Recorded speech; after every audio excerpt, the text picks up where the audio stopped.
ಕರ್ನಾಟಕ ರಕ್ಷಣಾ ವೇದಿಕೆ ಪ್ರವೀಣ್ ಶೆಟ್ಟಿ ಬಣದಿಂದ 69ನೇ ಕನ್ನಡ ರಾಜ್ಯೋತ್ಸವ ಹಾಗೂ ಸಾಂಸ್ಕೃತಿಕ ಸಂಭ್ರಮ ಮತ್ತು ಪ್ರತಿಭಾವಂತ ವಿದ್ಯಾರ್ಥಿಗಳಿಗೆ ಪ್ರತಿಭಾ ಪುರಸ್ಕಾರ ಸಾಧಕರಿಗೆ ಅಭಿನಂದನಾ ಕಾರ್ಯಕ್ರಮವನ್ನು ನಗರದ ಕ್ರಾಂತಿವೀರ ಸಂಗೊಳ್ಳಿ ರಾಯಣ್ಣ ವೃತ್ತದಲ್ಲಿ ಹಮ್ಮಿಕೊಳ್ಳಲಾಗಿತ್ತು.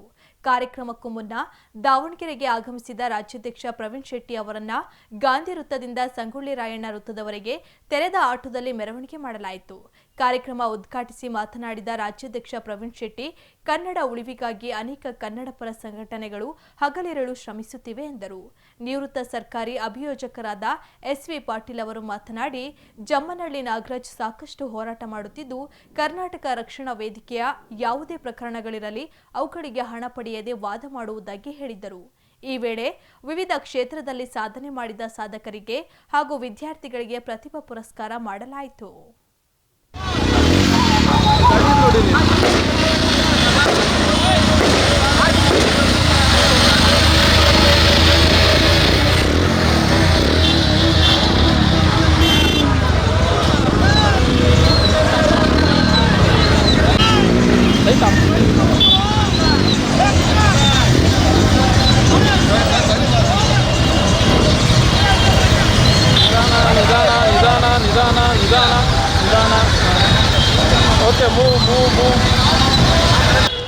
ಕರ್ನಾಟಕದ ಇತಿಹಾಸವನ್ನ,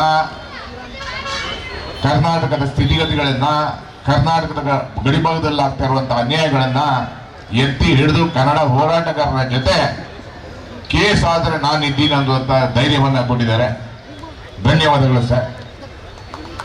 ಅದೇ ರೀತಿ ಮಾಯಗೊಂಡ ಶಾಸಕರಾದಂತ ಬಸಂತಪ್ಪ ಅವರು ಕರ್ನಾಟಕ ರಕ್ಷಣಾ ವೇದಿಕೆ ಬರೀ ಕನ್ನಡದ ಬಗ್ಗೆ ಅಲ್ಲ, ಅನೇಕ ರೀತಿಯ ಜನರ ಮೇಲೆ ದೌರ್ಜನ್ಯ ಆಗ್ತಾ ಇರುವಂತ ಅವ್ರ ಜೊತೆನೂ ಸಹ ನೊಂದವರ ಪರವಾಗಿ, ದೀನ ದಲಿತರ ಪರವಾಗಿ, ಎಲ್ಲಿ ಬಡವರಿದ್ದಾರೆ ಅವ್ರ ಪರವಾಗಿ ಅವರ ಕಳಕಳಿಯನ್ನ ನೋಡಿದವಾಗ ನಿಜವಾಗ್ಲೂ ಖುಷಿ ಆಯ್ತು. ನಾವು ಮಾಡ್ತಾ ಇರ್ತೀವಿ. ನಿಮ್ಮ ಕಳಕಳಿಗೆ ಈ ಬಾರಿ ಶಾಸಕರಾಗಿದ್ದೀರಾ, ಮುಂದಿನ ದಿನಗಳಲ್ಲಿ ಸಚಿವರಾಗ್ತೀರಾ. ಸಚಿವರಾಗಿ ಅನೇಕ ಕೆಲಸಗಳನ್ನ ಮಾಡುವಂತ ಶಕ್ತಿ ತಾಯಿ ಭುವನೇಶ್ವರಿ ನಿಮ್ಗೆ ಕೊಡ್ಲಿ. ಯಾಕಂದ್ರೆ ನಿಮ್ಮ ಭಾವನೆಗಳೇ ಹೋರಾಟಗಳೇ ಗೊತ್ತಾಗತ್ತೆ. ಜನಪರವಾಗಿ, ನಾಡು ಪರವಾಗಿ ಇದ್ದೀರಾ, ಬಡವರ ಪರವಾಗಿ ಇದ್ದೀರಾ. ಆದ್ರಿಂದ ತಾಯಿ ಭುವನೇಶ್ವರಿ ನಿಮ್ಗೆ ಆಶೀರ್ವಾದ ಮಾಡಿ ಮಾಡ್ತಾರೆ. ನಮ್ಮ ವಿರಕ್ತ ಮಠದ ಸ್ವಾಮಿಗಳು ನಮ್ಗೆ ಯಾವಾಗಲೂ ಮಾರ್ಗದರ್ಶನ ಮಾಡ್ತಾ ಇರ್ತಾರೆ. ರಕ್ಷಣಾ ವೇದಿಕೆ ಜೊತೆನೇ ಇರ್ತಾರೆ. ನಮ್ಗೆ ಅದ್ಭುತವಂತ ಆಶೀರ್ವಾದವನ್ನ ಮಾಡ್ತಾ ಇರ್ತಾರೆ. ನಾವೆಲ್ಲ ಒಟ್ಟಿಗೆ ಕನ್ನಡ ನಾಡನ್ನ, ಕರ್ನಾಟಕವನ್ನ ಕಟ್ಟುವಂತ ಕೆಲಸವನ್ನ ಮಾಡಬೇಕಾಗತ್ತೆ. ಇವತ್ತು ಏನಾಗ್ತಾ ಇದೆ ಈ ದೇಶದಲ್ಲಿ, ರಾಜ್ಯದಲ್ಲಿ ಧರ್ಮಗಳ ನಡುವೆ ಹೊಡೆದಾಟ.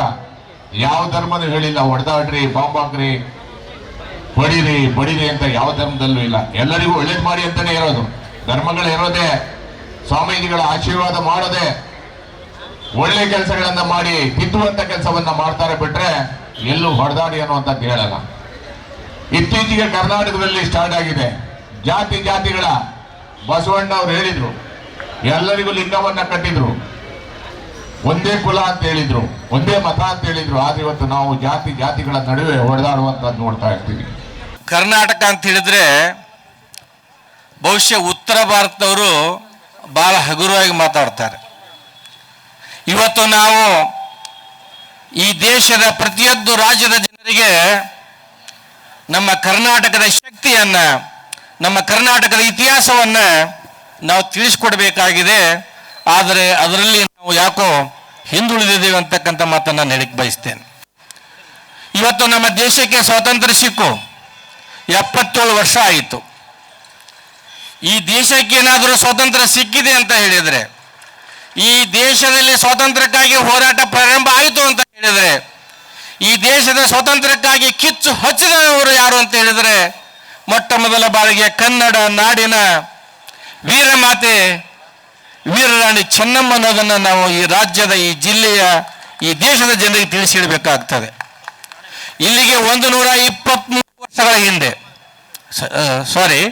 ಈ ಸ್ವಾತಂತ್ರ್ಯ ಸಿಗುವ 123 ವರ್ಷಗಳ ಹಿಂದೆ, ಅಂದ್ರೆ ಇಲ್ಲಿಗೆ ಸರಿಯಾಗಿ 200 ವರ್ಷಗಳ ಹಿಂದೆ ಕನ್ನಡ ನಾಡಿನ ಸ್ವಾಭಿಮಾನಕ್ಕಾಗಿ, ಕನ್ನಡ ನಾಡಿನ ರಕ್ಷಣೆಗಾಗಿ, ಕನ್ನಡ ಮಾತೆಯ ರಕ್ಷಣೆಗಾಗಿ ಬ್ರಿಟಿಷರ ವಿರುದ್ಧ ಹೋರಾಡಿ ಬ್ರಿಟಿಷರನ್ನ ಸೋಲಿಸಿ ಈ ದೇಶಕ್ಕೆ ಸ್ವಾತಂತ್ರ್ಯ ಕಿಚ್ಚು ಹಚ್ಚಿದಂತ ಪ್ರಥಮ ಮಹಿಳೆ ವೀರರಾಣಿ ಕಿತ್ತೂರು ಚೆನ್ನಮ್ಮ. ಇದನ್ನು ನಾವು ಉತ್ತರ ಭಾರತೀಯರಿಗೆ ಅರ್ಥ ಮಾಡಿಕೊಡ್ಬೇಕಾಗಿದೆ.